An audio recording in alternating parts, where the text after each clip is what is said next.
আমি একটি অনির্ধারিত সফরে আসলে বরিশালে আসা।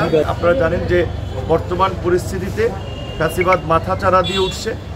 আওয়ামী লীগের নতুন করে অপতৎপরতা শুরু হয়েছে। জুলাই আগস্টে একটা শান্তিপূর্ণ ছাত্র আন্দোলনে এত মানুষকে হত্যা করলো, এত মানুষকে আহত করলো, এত মানুষের ঘর বাড়ি জ্বালিয়ে দিল এবং গত 16 বছরে বাংলাদেশকে যে একটা নরকে পরিণত করেছিল তার জন্য আওয়ামী লীগের ন্যূনতম অনুশোচনা নাই। এই গণ অভ্যুত্থানের পরবর্তীতে রাজনৈতিক দলসমূহের মধ্যে যে একটি জাতীয় ঐক্য তৈরি হয়েছিল সেটি নানা কারণে কিছুটা বিভক্তি এবং বিভাজনের দেখা দিচ্ছে, এটা সত্য। বিশেষ করে এই গণ অভ্যুত্থান আপনারা জানেন যে রাতারাতি হয় নাই। এর জন্য বিরোধী দলসমূহ গত 16টি বছর ধরে সংগ্রাম করেছে।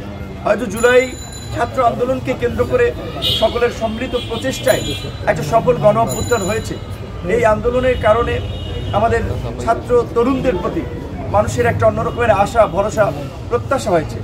সেই আন্দোলনের নেতা হিসেবে এখানে আপনার অনেকেই আছেন যে যারা বেশ খুবই পরিচিত, তাদের একটা কথা মানুষ খুবই আমরা গত কয়েকদিন ধরে বিশেষ করে নতুন যে রাজনৈতিক দল, নাগরিক পার্টি, সংশ্লিষ্ট ছাত্র নেতাদের যে কিছু বক্তব্য আমরা শুনলাম, যেটা দেশের মধ্যে একটা চরম উদ্বেগ উৎকণ্ঠা তৈরি করেছে। একেবারে সাধারণ মানুষ থেকে প্রশাসন সর্বত্র একটা আমি অস্থিরতা লক্ষ্য করেছি গত কয়েকদিন ধরে। কারণ তারা আন্দোলনের পরিচিত মুখ, তাদের নেতৃত্বে, তাদের ডাকে সকল মানুষ সাড়া দিয়েছিল, সমর্থন করেছিল।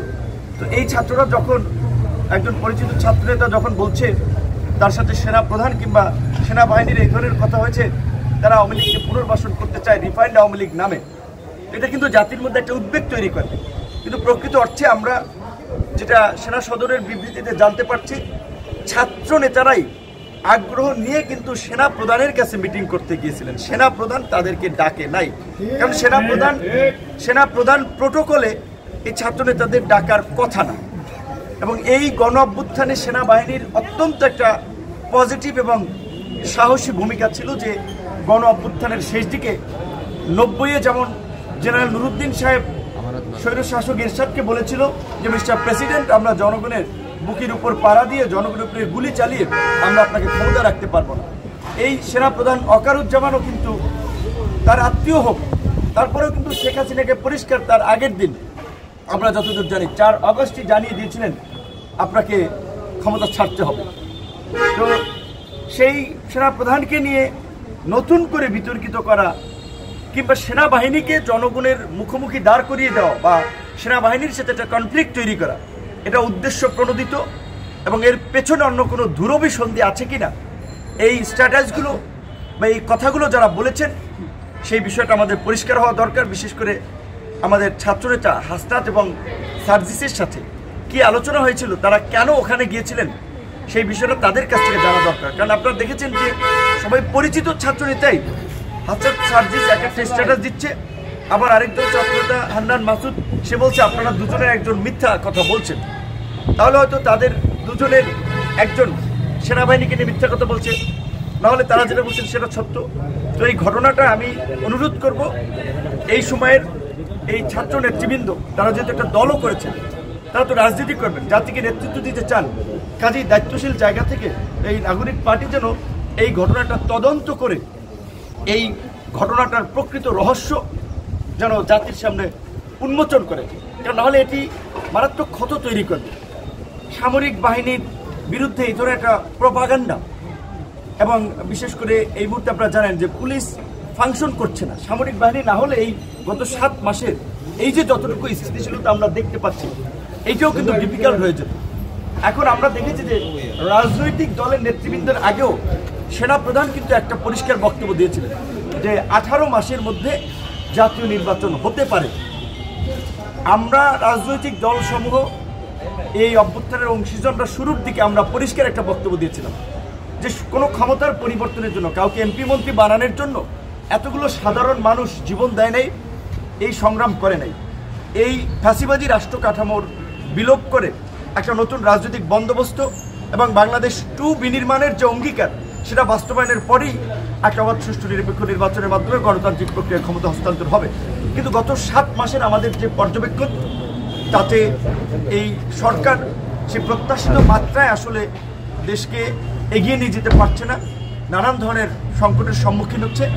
এবং যে কোনো দেশে, একটা গণতান্ত্রিক দেশে একটা নির্বাচিত সরকার না থাকলে অনেকে নানান ধরনের ফায়দা নেওয়ার জন্য ষড়যন্ত্র করবে, এবং সেই ষড়যন্ত্র আমাদের গোটা জাতির জন্য একটা বিপর্যয় ডেকে আনতে পারে।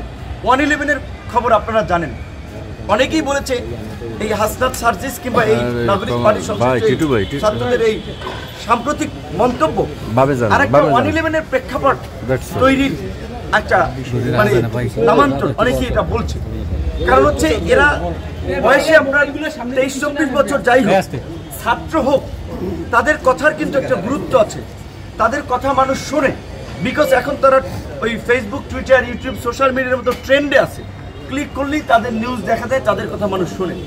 তো যেখানে আমরা বলছি যে এখন এই মুহূর্তে আমাদের রাষ্ট্র সংস্কার এবং একটা অবাধ, সুষ্ঠু, নিরপেক্ষ নির্বাচন তথা বাংলাদেশকে এগিয়ে নেওয়ার জন্য আমাদের একটা জাতীয় ঐক্য এবং সংহতির প্রয়োজন, সেখানে আপনি যদি সেনাবাহিনীকে এক্সক্লুড করতে চান, অতি কথন কিছু বুদ্ধিজীবী, তথাকথিত বুদ্ধিজীবী, তাদেরও আমরা দেখতে পাচ্ছি, তারা কেউ কেউ বলছেন ছাত্র জনতা সৈনিকদের অভ্যুত্থান মানে অফিসারদের ভূমিকা নেয়, অফিসারদেরকে এক্সক্লুড করতেছে।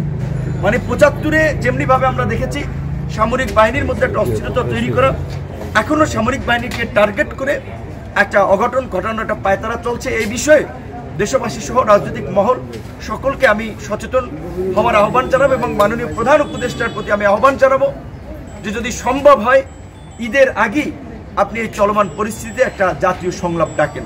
যেহেতু একেবারে ঈদ সন্নিকটে, ঈদের আগে সম্ভব না হলেও ঈদের পরে এই যে সাম্প্রতিক যে ধূম্রজাল সৃষ্টি হয়েছে, এইগুলো নিয়ে যদি একটু খোলামেলা আলাপ আলোচনা না হয়, এইখান থেকে কিন্তু অন্য ধরনের পরিস্থিতির উদ্ভব হতে পারে। সেই জন্য আমরা প্রধান উপদেষ্টাকে অনুরোধ করব, যেমনিভাবে 15ই আগস্ট ছুটি থাকবে কি থাকবে না সেটি নিয়ে রাজনৈতিক দলগুলোর সাথে একটা সংলাপ হয়েছিল, সব দলকে নিয়ে জাতীয় সংলাপ, আপনার এই রাষ্ট্রের আইন শৃঙ্খলা পরিস্থিতি এবং যখন হিন্দুদের পূজা এসেছিল সেই সময় নির্বিঘ্নে যেন আমাদের এই হিন্দু ভাই বোনেরা যেন পূজা পার্বণ পালন করতে একটা জাতীয় সংলাপ হয়েছিল। ভারতের সংঘবদ্ধ অপপ্রচার এবং প্রোপাগান্ডা ধারাবাহিকভাবে যখন চলছিল, সেটি নিয়ে একটি জাতীয় সংলাপ হয়েছিল। সর্বশেষ যে সরকার যে 5টি সংস্কার কমিশন করেছে, সেই কমিশনগুলো কি প্রক্রিয়া কিভাবে কাজ করবে তাদের পরিচিতি করানো এবং তাদের নিয়ে একটি জাতীয় সংলাপ আছে। চলমান পরিস্থিতিতেও আমরা দ্রুত সময়ের মধ্যেই প্রধান উপদেষ্টাকে একটি জাতীয় সংলাপ ডাকার আহ্বান জানাচ্ছি, দেশবাসীকে শান্ত থাকার আহ্বান জানাচ্ছি, রাজনৈতিক দলের নেতা কর্মীদেরকে কোনো ছাত্রনেতা কিংবা কারো হঠকারী কোনো কথা বক্তব্যে প্রভাবিত না হয়ে যার যার সংগঠনের নেতা কর্মীদের নির্দেশনা অনুযায়ী কাজ করার আমরা আহ্বান জানাচ্ছি।